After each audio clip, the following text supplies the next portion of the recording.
All right, good evening, everyone, and welcome to the Adams Brothers Podcast. Happy Thursday to each and every last one of you out there in Facebook and YouTube land. Thank you for joining us here on the Adams Brothers Podcast, the hottest podcast here in South Florida. We are joined here this evening with a candidate for mayor here in the beautiful city of Deerfield Beach. He's been on our podcast before, and he's back again right before the March 11th election. We'd like to welcome back a candidate for mayor, Mr. Dan Herz. Welcome back to the Adams Brothers Podcast, sir. Welcome back. Thank you guys so much for having me one last time, just 5 days before the election. So I really, really appreciate the platform and definitely want to try to sway the voters one last time to vote for me on March 11th. Well, here's your opportunity to do that. And we know you've answered questions for a couple of months now throughout this city. You've interviewed with the Sun Sentinel. You've interviewed, been in the newspapers and on our podcast, and you're on third base now and getting ready to bring it on in the home plate. So there's not many questions that you haven't answered out on the campaign trail that we could ask you. I'm sure you already know what those questions are, but go ahead. For the people that don't know who Dan Herz is, go ahead and introduce yourself, and then we'll just sit back and let you talk about whatever you want to talk about. Okay, no problem. I'll give the brief introduction this time because I think most everybody knows at least a little bit about who I am. But I was born and raised in Chicago, and I received a degree in finance from Indiana University. And I came down here in 1983, right out of college, because I realized it's a lot better to spend your winters in Miami than it was to spend them in Chicago. And I discovered Deerfield Beach in the year 2000 when I purchased a motel out of foreclosure right on A1A and Southeast 8th Street. And I was up here literally almost every day for 20 years. And I really fell in love with Deerfield Beach. It's such a unique city. It's one of the very last beach towns that still has that charm. And it's one of the reasons why people want to move to Deerfield Beach, because it's not Pompano, it's not Boca. It still has that small town charm. And so when I decided I wanted to spend even more time up here, so I moved up here permanently in 2018. And as I was up here, I started to get more involved with city government. Of course, I joined the Chamber of Commerce, and I got to really understand what really goes on here. And I had talks first with some of the commissioners at the time, met with them privately, told them what I felt were some helpful hints and some things that they could do that would make it better for the taxpayers. And lo and behold, they didn't listen to me. And after trying this nice, friendly method, and that was getting nowhere, I decided that the only way to effectuate meaningful change was to be up on that dais. And so in 2019, I ran for a District 1 commission seat, and I narrowly lost. And then COVID came, and I spent a couple of years during COVID on the sidelines, and then decided, got back and re-involved in June of 2023 when a neighborhood group asked me to help them out in fighting the Axis development project right on Federal Highway just north of Eller, the big 6-acre lot where they were selling Christmas trees year after year. But I want to spend some time going over why I decided to run for office. And I think that's important for all your listeners to understand my rationale for doing this, because it's difficult when you put yourself out there, and Wayne, you will understand that as we get closer to 2027. So I want to go over what spurred me to run for mayor of Deerfield Beach. And really the first thing I realized, and I've realized this for a number of years, as in that people don't have the time or the inclination to follow closely what goes on in this city. And I don't blame them. They have busy lives. They're worried about their job. They're worried about their kids. Way, way down on the list would be what is going on in city government. And because of that, I realized that if I didn't do this, if I didn't become a voice of the people, if I didn't try to dig and get information to the people that was not able to receive anywhere else, then I was really not doing my civic duty for the city that I love. And that's why I spend an inordinate amount of time before every commission meeting going over the backup materials that they give to the citizens, and then trying to fill that in with many freedom of information requests. And when I saw that how difficult it was to really follow what goes on in the city and to follow the logic behind some of the votes and the decisions that they make, I realized that if I didn't do it, I really did not know anybody else who would step up and fulfill the role that I was trying to fulfill in providing that information to the taxpayers, the residents, the snowbirds, really anybody who even wants to pay a little bit of attention to what's going on. So that is really what spurred me to do this, that I really felt that I was and I'm not trying to brag here, but I felt that I was probably the most informed citizen in all of Deerfield Beach. And I was the only one who really had a good chance of beating Todd and becoming the mayor. And so I realized that sometimes my style in the commission meetings is a little bit, I don't know, I'll say gruff, but it's because I'm trying to get my point across to the commission, and they have a habit of blowing people off who disagree with them and dismissing them and bullying them, etc. And I don't mind that. I consider that a badge of honor, but it's important to me to get that information out. And that way people have the information to make their own decisions on a lot of the things and the votes that come up here in Deerfield Beach. And, not all of them are controversial, but there's enough of them that are, that I feel whatever information I can provide, that's a great thing. And also, I kept seeing, especially since I really became re-involved over a year and a half ago, I saw this wasteful spending of the taxpayers' money. And if it occurred every now and then, obviously government is always, by definition, not the most efficient vehicle for spending our tax dollars.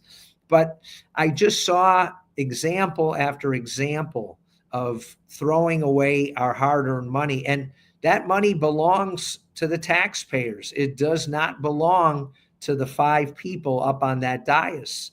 And if they're not paying enough close attention to the wasteful spending, then that's another reason all by itself to want to run for office, because thank God I have the education, I have the small business background, I know how to find out information. I'm not scared to call anybody to get information that I think it will help me to understand issues even more clearly. So that's another reason why I decided to run. And then unfortunately, I saw a trend that, and this is a major, major point of this election. I saw, unfortunately, that developers were really starting to take over this city. And there were a number of projects in the last year and a half where the neighborhood was up in arms about certain projects. And the developers who are supposed to meet with the neighborhood and supposed to discuss as much in advance of before a vote, the concerns of the neighborhood and try to deal with them. And I saw that wasn't happening either. And that was most disconcerting, because I know that one of the things that at least I know the Commissioner Preston has mentioned this time and again. How many times did you meet with the neighborhood?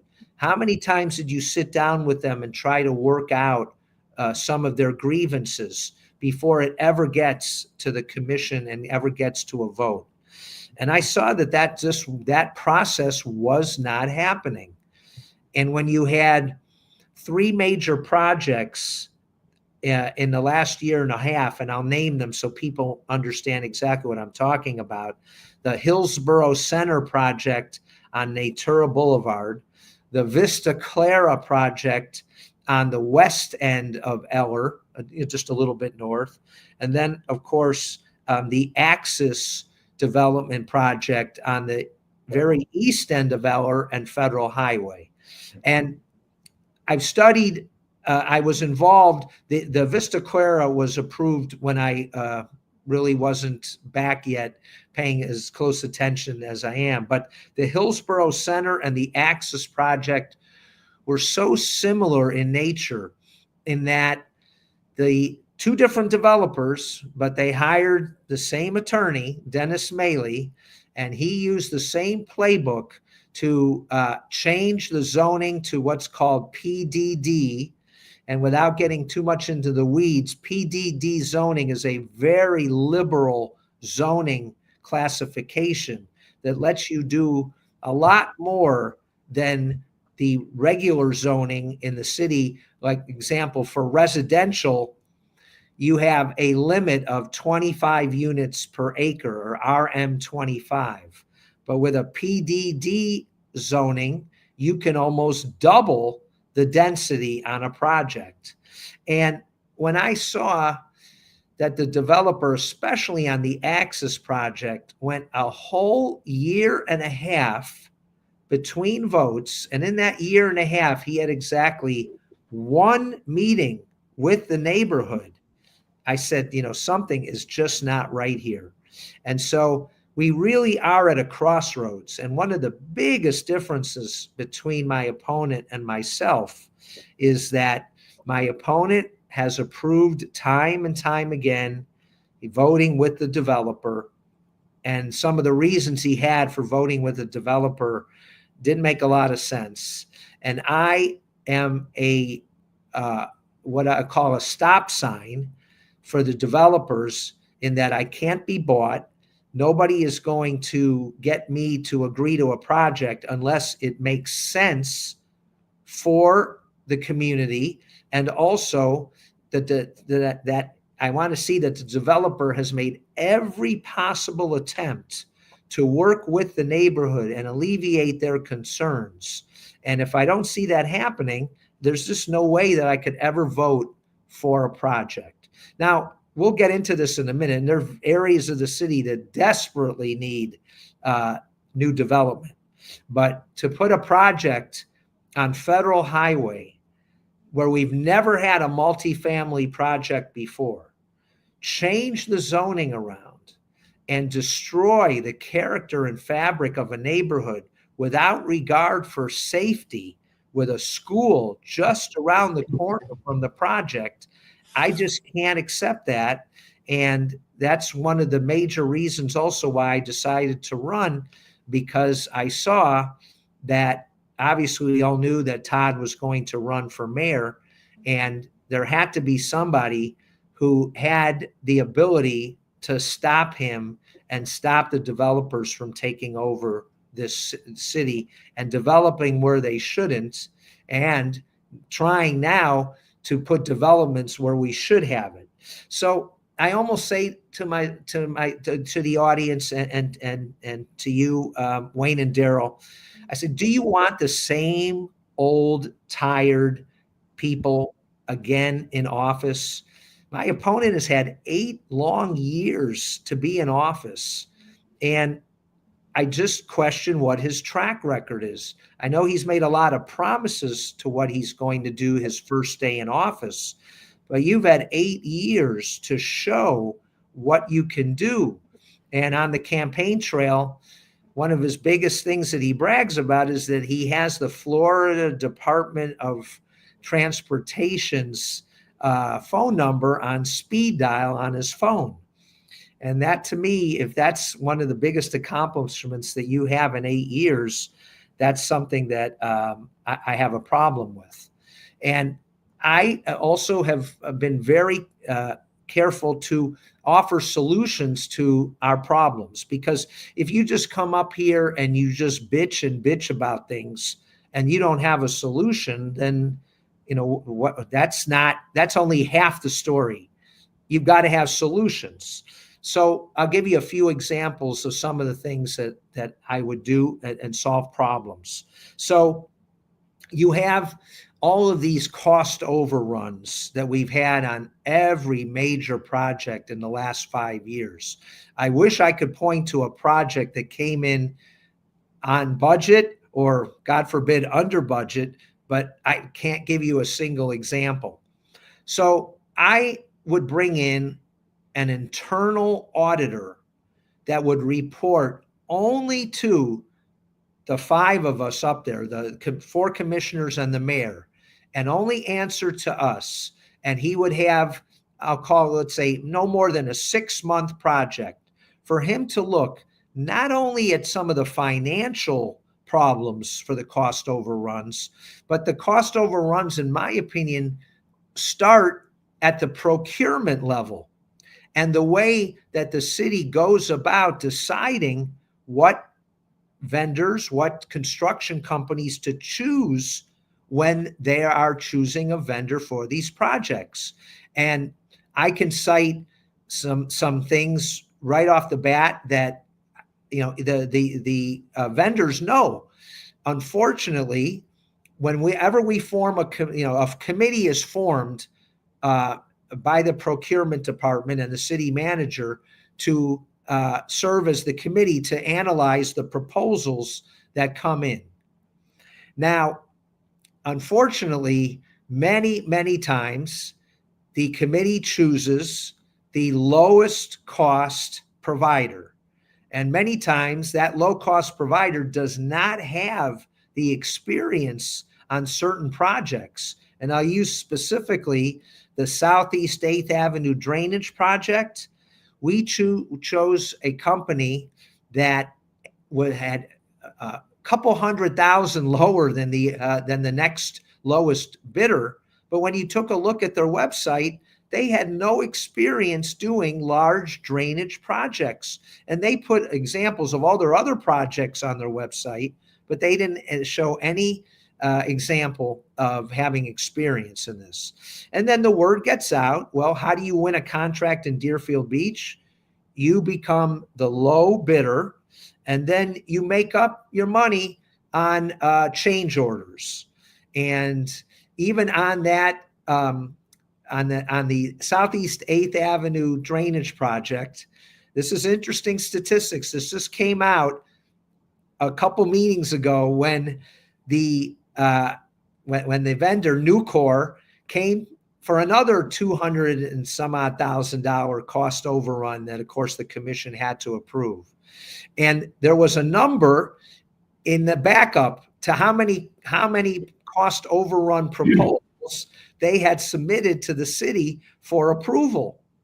And it was 31 cost a change order requests. Now, the city did not approve every one, but I think that last count, they even admitted they had approved 13 change orders. And so you can see that something is wrong in the process when you've got 13 change orders on one project. So the auditor would come in And they would take a hard look, not just at the numbers, but at the processes that are in place now. And obviously, I think it's apparent to everybody that some of these processes are just not working. Another entity that I would bring in is a Florida certified contract negotiator. The state of Florida, on any contract over $1 million, is required to bring in a negotiator. And I think this is and I brought this up at commission meetings, and it doesn't get any traction, but I think this could save us hundreds of thousands of dollars, because not every city employee has the experience and the knowledge to negotiate these multi-million-dollar projects. And I'll bring up just one quick example. It was called the Siemens electric contract. It was Siemens Energy and Electric contract. This was put in place about 4 years ago. We paid Siemens $10 million up front, and they had a long list of what they were going to do for the city. And then a few years into the contract, it wasn't working out for both sides. So the city and Siemens agreed to part ways. Now, what the city got back from that 10 million was 1.9 million. Now, they did get, to be fair, they did get some benefits. The major benefit that Siemens did was that they built LNG, CNG filling station. And, that's not cheap, but it certainly doesn't make up the difference of the $8 million that we paid out versus what we got back. And of course, they checked and made sure that all of our buildings were sealed properly, and they put in the light bulbs that would save us the most in electricity. But if you had a Florida certified contract negotiator, I think we would have been in a much better position to negotiate with Siemens. And again, saving the taxpayers money. And there's nothing wrong at all with doing that.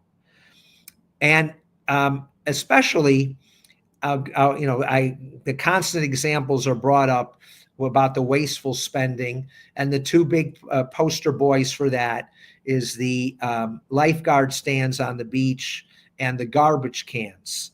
And my opponent, goes to great length and gets very defensive when the price of those lifeguard stands is brought up. But my question would be, why did we have to have such a luxurious lifeguard stand in the first place? Yes, our current lifeguard stands needed replacing, but did we really have to put out specs that were the Taj Mahal of lifeguard stands? And on the garbage cans, do we really need a garbage can that has 700 pounds of concrete in it? So I'm not saying you go to Home Depot and buy a little plastic Rubbermaid garbage can. So don't get me wrong, but there's a lot of in between a Rubbermaid garbage can from Home Depot and the $1,300 a piece garbage cans that was put onto our beach. So those are some of the other reasons I think we need somebody with a finance background like myself. And also, I look at things from a small business perspective. I've been a small business owner almost 40 years after I left banking in 1990. Is 1990s when I left banking. And so I've looked at it from a different perspective. Small business owner, I own some real estate, but it's all just single family homes and small apartments. So it's not anything super luxurious like some people want to paint. But it's important also to keep in mind, let's talk about for a minute too, the vision for Deerfield Beach. And the Urban Land Institute came in, and I'm so glad that the city did invite them in, because these are experts in helping the city formulate a vision and an identity. And they gave us some very harsh medicine. They said Deerfield Beach has no identity. But one of the developers on the panel said something so astute. he said, Deerfield Beach has no identity, but if you figure out what your identity is, we'll help you achieve it. But he also went on and said, no developer wants to be the first one in because that's the trial and error developer, and they don't want to be the guinea pig. So the gentleman, I thank him to this day for being so honest and forthright. And I know the commission didn't want to hear what this gentleman had to say, but it's a matter of improving. And personally, just so you know my style, I love constructive criticism because that's the only way you learn and you can advance and make good decisions. So I want to hear all the different opinions out there. I don't want to stifle people coming up and giving their opinion at the podium during commission meetings or trying to meet with commissioners. I want to make it easy to do that. I don't want somebody who you can only see once a month and call in on a phone line to meet him 2 hours. Anybody who knows me know that I spend probably too much time on Facebook, but one of the reasons why is to answer the questions that keep popping up there and to provide feedback to the people. So I welcome anytime constructive criticism. And I know that when you become mayor, you cannot have a, how shall I put this? You cannot have a bully mentality. You must allow people to come up and feel comfortable about bringing their opinions forward. And I never did understand our outgoing mayor's philosophy on that, because as long as somebody isn't very rude and cussing you out, you want to hear what those residents have to say. And what I've seen on the campaign trail, there are so many people in Deerfield Beach who are experts in their field. And I've painstakingly taken their business cards or written down how to get in contact with them. So once I become mayor, I can get these people and glean their knowledge and have them come in and not just depend on city employees. Of course, I need to depend on them, but I want to bring in all experts from all other areas because that's going to help make the right and better decisions. So I like the fact that ULI came in, and let's talk a little bit about vision. I am going to take a quick sip of water here. Go right ahead. Go ahead. I do want to share. We're letting you do all the talking. Right, the wonderful 100-year koozies that were given out during the Founders Day celebration. They ran out of these very quickly, so I feel honored that I have one of these. They look very nice. Yes, I wish I had one. Two, yeah. You know what? I got a feeling if you ask Rebecca Medina, she may have put a few away for you guys. So it's worth asking at least. So let's go into vision. And this goes in, I've been very, very open about getting early on in the campaign, getting my platform out and, fitting it on my 5x7 card, because I really wanted people to get a really good feel for what I'm about and what some of the things that I want to do for the city. And so I'll get into probably one of the biggest controversial ones right away.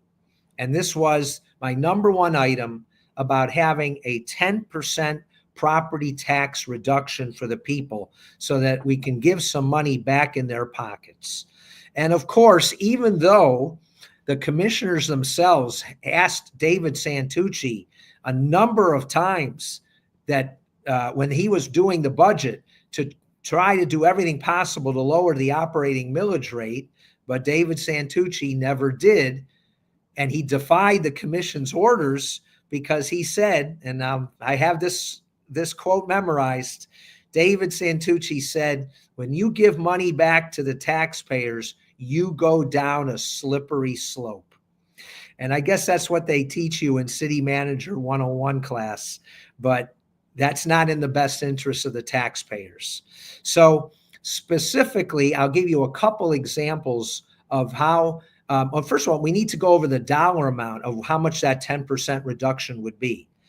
We took in the last fiscal year, and these are actual numbers. I don't want to use this year's budgeted numbers. I always like to use real numbers. We took in $60 million in property tax revenue. So even us people who are mathematically challenged know that 10% of 60 million is $6 million.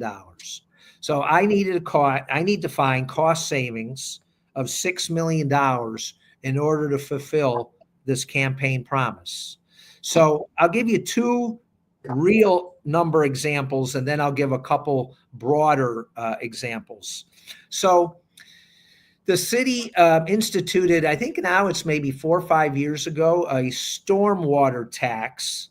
They call it a fee, but it's really a tax initiated this. And it was so that we would have a dedicated revenue stream to pay for the stormwater issues in the city. That's fine. And then a couple years into it, they brought in a consultant. And the consultant said, hey, wait a minute here. Even though at that time we were taking in just slightly over $2 million, you guys need to have a reserve fund that is solely for stormwater and can't be used for anything else. And he did not pay any attention or mention at all that there is a large general fund reserve that we have that at the time was around, actually it was a little bit inflated because of all the money we got in for COVID. But even after you took that out, it was around $25 million. So the $25 million wasn't enough for this consultant. He said, wait, we're taking in a little over $2 million, but you need to have a $550,000 reserve fund just for stormwater. And my opinion, being a little bit knowledgeable in finance, is that you don't have to have a reserve for your reserve. And so there's where $550,000 can be reallocated and given back to the taxpayers. Another example, I think it's almost 2 years ago, David Santucci came in front of the commission and said, people are paying for their charges, water bills, etc., with credit cards, and we're not charging a credit card fee. So I want to institute a credit card fee when somebody uses a credit card coming to City Hall to pay their bills. And Santucci divulged that the charge to the city, the most recent year, was $850,000. So I say, okay, if you are now going to charge the taxpayers that $850,000, instead of using that money and spending it on some other project, why not identify that money and give that back also to the homeowner, to the taxpayers? So if you just add those two things together, that's about 1.5 million of the 6 million. So that's 25% of the total. Where would the other monies come from? Well, when you can start eliminating cost overruns, and you can eliminate the wasteful spending that goes on, and you're keeping a little bit of a keener eye on the budget.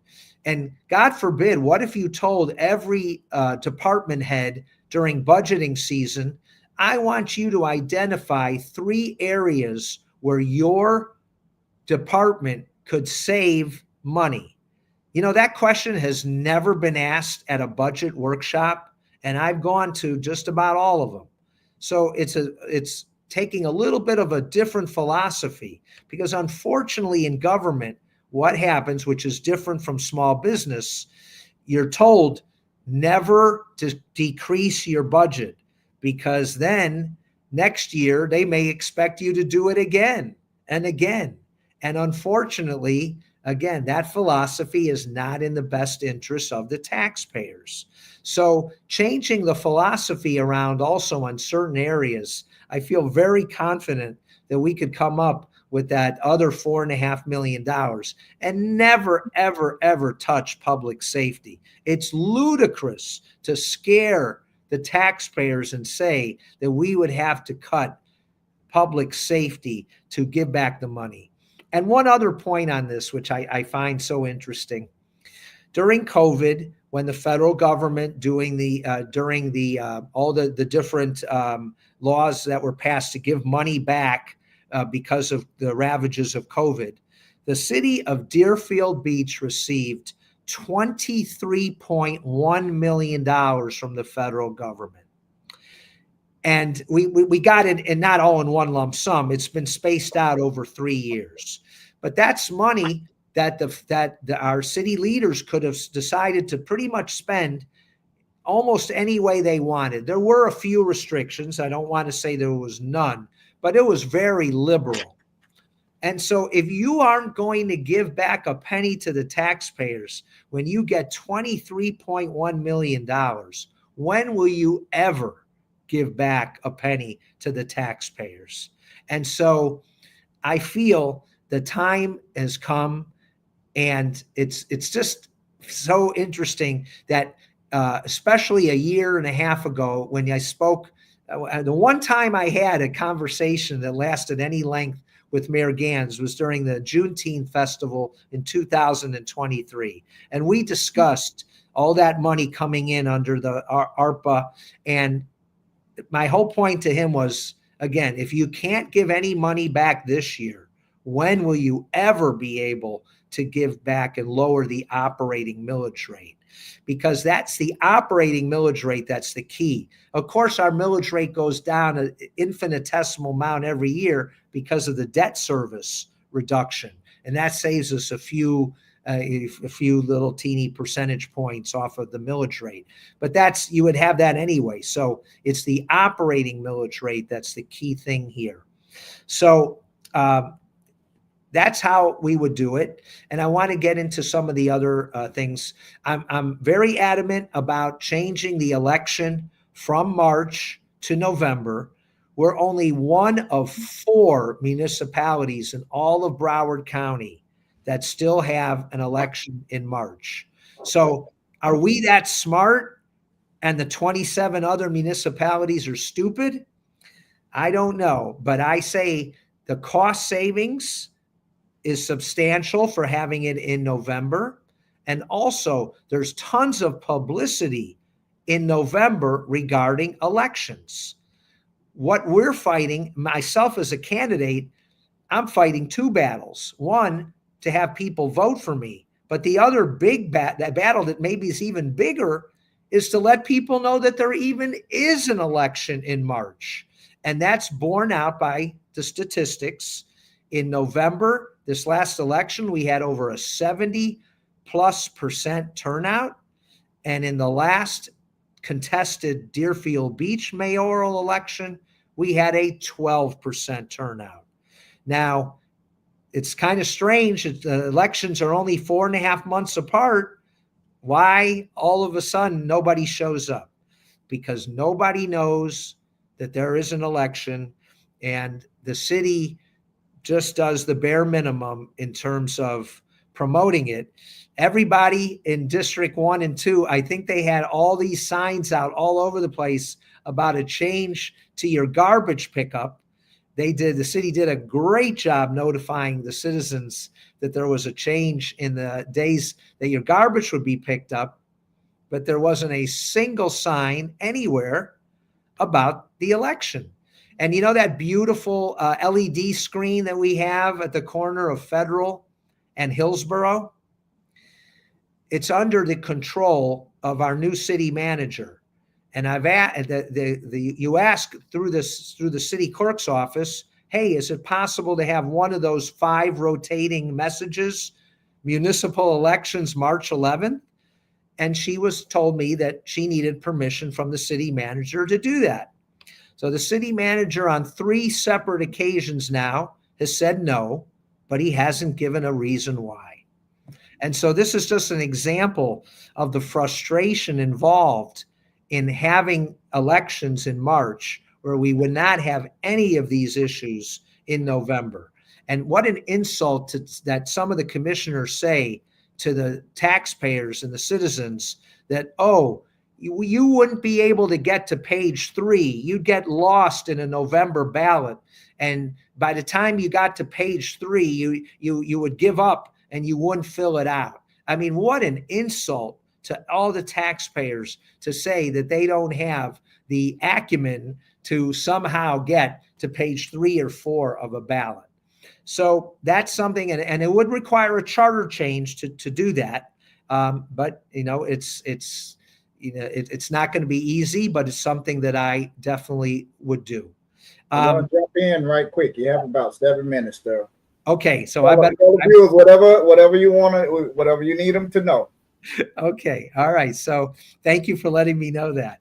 At least, listen, you're 10 times better than Mayor Gans, who shuts me down after 3 minutes all the time. So this is great to be able to talk for this long.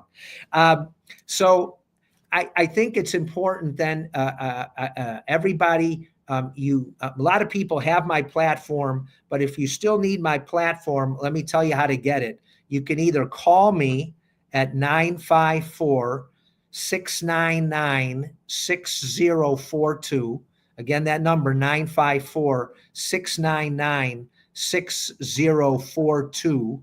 Or you can go to the website, which is votedanherzformayor.com. Again, votedanherz4, spelled out F-O-R, for mayor.com. And you can read about the rest of my very specific platform items.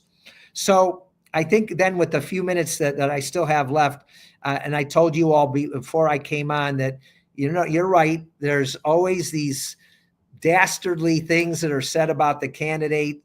And unfortunately, as it was pointed out, this is probably one of the most dirtiest campaigns in the history of Deerfield Beach. But I want to stress that, in my opinion, it's all one-sided. The only thing that my opponent can say that he was upset about was the video of him in 2018 making an awful joke about the Packer Rattlers. Now, there were witnesses at that meeting. People I'm happy to name: John Slattery, Glenn Sullivan. They heard, and they can attest, that video wasn't doctored. That video wasn't edited. Now, I want to give some advice to Todd, because maybe he'll run again in the future. So, Todd, how I would have handled that is just to say it was a very long meeting. I made a joke that was so improper in hindsight, and I feel awful about it, and apologize. And it all would have blown over. But instead, he's saying things like edited tape, trying to explain the rationale. It's all there. And just say, I made a mistake. I made a bad joke. But I guess he's the philosophy that Bill Gans has instilled in everyone for 8 years: never admit you're wrong, no matter what. And so I'm sorry that people have brought up this video, but I do feel that it does speak volumes. And also one other thing that I have to mention, and it specifically applies more to District 2 than anywhere else. When Todd was the person who led to have the level 2 criminal background checks brought in to the city, there's one thing that not a lot of people understand, and I have to give credit to Dr. Sherman Morris, who I called and took the time to explain this to me in great detail. Written in that ordinance, it also says, if you have been arrested, you cannot serve and be a coach on the Packer Rattlers or serve on any committee that has anything to do with children. Arrested. Now, the state of Florida now has that level 2 background check that went into effect also the first of the year, but they don't have language in there that says if you were arrested. I mean, in this country, I think it's still you're innocent until found guilty. So the fact that you were arrested and then have to go in front of the magistrate, I will tell you, the first meeting that I preside over, I will bring up an ordinance to have the word arrested forever taken out of that ordinance, because I find it revolting that it's in there. And so this is something that definitely affects District 2. The other thing I do with whatever time I have left 2 is minutes. 2 minutes. Okay. Yeah, 'cause I was And, gonna say- we have a 1 or 2 questions Yeah, too, exactly. that from the audience. Okay. So let me quickly then just say, I don't just talk the talk, I walk the walk. A lot of people don't know that when the Deerfield Beach Chamber of Commerce building was being foreclosed upon in 2012, the city wouldn't help them. Nobody would help them. I was the one who stepped forward and lent the chamber $200,000 so that they could stay in business, pay off the bank that was foreclosing on them. And what resulted 6 years later, they were able to sell the chamber to this Deerfield Beach CRA. I also, when I heard at the senior center that the city was going to start charging them for coffee, cappuccino, and even charge them for refills, I said, that's ridiculous. So in early 2024, I stepped up and donated the money so that the seniors could have coffee free of charge for the end of the year. So it's important to know that I'm just not talking, I'm walking and I'm doing things. And I would love to have the opportunity as your new mayor to keep doing things that will benefit everyone. Again, I'm not running to enrich myself. Thank God I've done well for myself in life and I don't need the money. And like some people say, I'm doing this to save $2,000 in property taxes. Absolutely ridiculous. So I want to leave time for your questions because I love questions. It's my favorite part of campaigning. So maybe even if we go over a minute, you allow it, but go ahead. Yeah. Yes, definitely. Two things. Two of the questions is, one was the issue that was brought up by Chad Stevens, mayoral candidate Chad Stevens, about the residential issue, and the other one was someone posted under your Facebook that time. I'd just like for you to address both of those, the residential for the Facebook post. Right. For the 25th time, I've lived permanently in Deerfield Beach since 2018, and this frivolous lawsuit that was brought by Mr. Stevens was thrown out of court yesterday. But unfortunately, I had to take time out from the campaign to defend myself and spend an awful lot of money to defend myself as well. But if that's what it takes, nobody said it was going to be easy running for mayor. And if you have these crackpots, Satanists who want to throw stuff at you, you just have to deal with it. But what I found very disheartening is, and I pointed this out on Facebook, there are signs that Todd was involved in this lawsuit. And I would really wish somebody would ask him about his involvement, because there are telltale signs that Chaz did not act alone. And there was another question too. Yeah. Yes, the Facebook post that when you posted you were going to you got your tickets to the Black Heritage banquet, and someone came under that post and put they're not going until there's a white heritage. Could you elaborate on that? And did you correct that person, or did you ask that person to remove your sign? So let me tell you how I handled that. Many months before that individual even posted that, I had totally disassociated myself from him. You will not see an answer to anything that he posted. You won't even see an emoji. And that's been going on now for 7 months. He tried to send me a campaign contribution that I did not accept as well. And I feel that rather than calling attention to him, I feel that the right thing to do is to just let him alone. If he's going to spew hatred, that's on him. And these people, I look at it this way: in a campaign where hundreds and hundreds of people are supporting me, he's only one of two crackpots, and just leave them alone. And when Mayor Gans tries to make that a campaign issue, I find that very insulting. Everybody, I have people in District 2, the pillars of the community, like Diane Chisholm, Sandra Jackson, May Fagan, Patricia Saunders. The reason they're supporting me is because they know how many times I've stood up for the Black community. And I will continue to do that as mayor, instead of all the broken promises that District 2 has had happen to them. I'm an agent of change and have brought the districts together, and I have a proof and track record of that. So for Mayor Gans to try and smear me like that is just disgusting, but it's not surprising either. Okay. Thank you for clearing that up. And we have a question from, and we're going to give you 1 minute to answer this question from Pastor Keith Williams, I believe.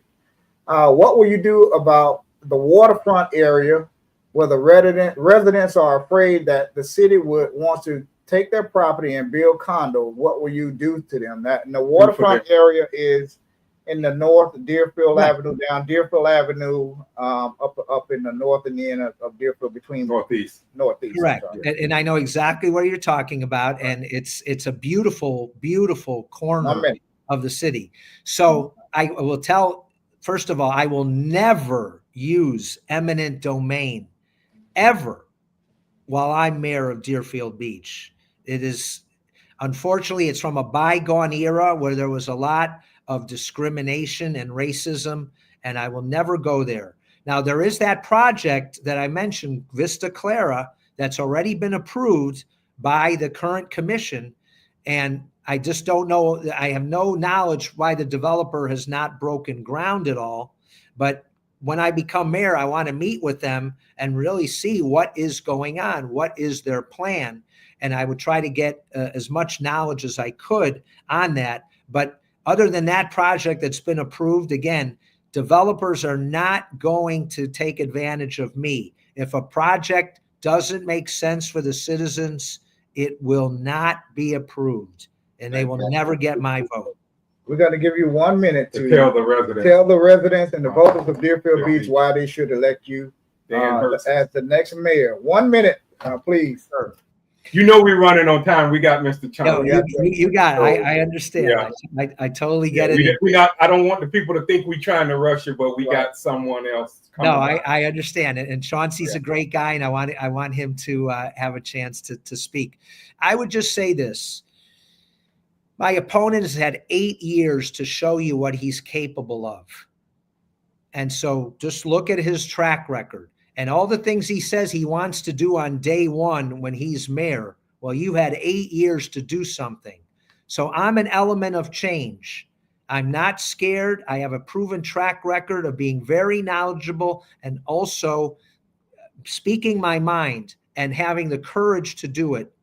And so the taxpayers, the residents, the voters know that they will always be forefront, and I will always have their back no matter what. And there will not be any questionable decisions that defy common sense when I am become the next mayor of the city. So again, it's so important to vote. Please, please vote. Even, God forbid, if you vote for my opponent, that's better than not voting at all. So please, we've got to improve on the pitiful turnout rates that we've had. So I beg everybody, please, please exercise your right to vote. I always say many soldiers have died just so that we have the privilege of going to the polls on March 11th. And also there will be Facebook posts if you need a ride to the polls. Will be provided for you by a wonderful company that's already admitted that they're happy to do it, called Beach Rides USA, and they'll post their number. And so there's no excuse for anybody not being able to vote. So please, I again beg you, vote. It's so important. Deerfield Beach is at a crossroads, and this is an extremely important election, and I need for you to put your faith in me, and I will not let you down. Yes or no question. This is a yes or no question right here. Do you believe that the CRA should be in District 2? Yes or no? No, just a yes or no. Yes, but unfortunately, there's nothing we can do, and it sunsets in 4 more years. Yeah, that was a question from the comment section. Yeah, unfortunately, that ship has sailed. I wish it wasn't that case, but I'm not going to lie to you. All right. So no CRA would be sunset in 4 years. So. All right. Well, we've been talking to Mr. Dan Herz. He's a candidate for mayor here in the city of Deerfield Beach. The election is March 11th on next Tuesday. We're on third base right now. The candidates are getting ready to slide in the home plate. We're going to have a new mayor next week. We're going to have at least 2 new faces on the commission and as many as 3. I think I'm kind of psychic, and it came to me that there will be three new people come March 11th. So we'll see. If I'm right, I'll then give out the winning lottery numbers that night. All right, good enough. Good luck. Okay, we have Mr. Chauncey Chapman coming up next. If you're out there in Facebook land and YouTube land, stay with us. We'll be right back in about 2 or 3, 4, maybe 5 minutes. We're going to give them a little chance to get settled in. With us, and we'll be right back with Chauncey Chapman on our next interview. Thank you. Thank you again, Mr. Herz. Good luck next Tuesday. Thank you so much, gentlemen. I really appreciate good night, the time. Bye-bye. Bye-bye.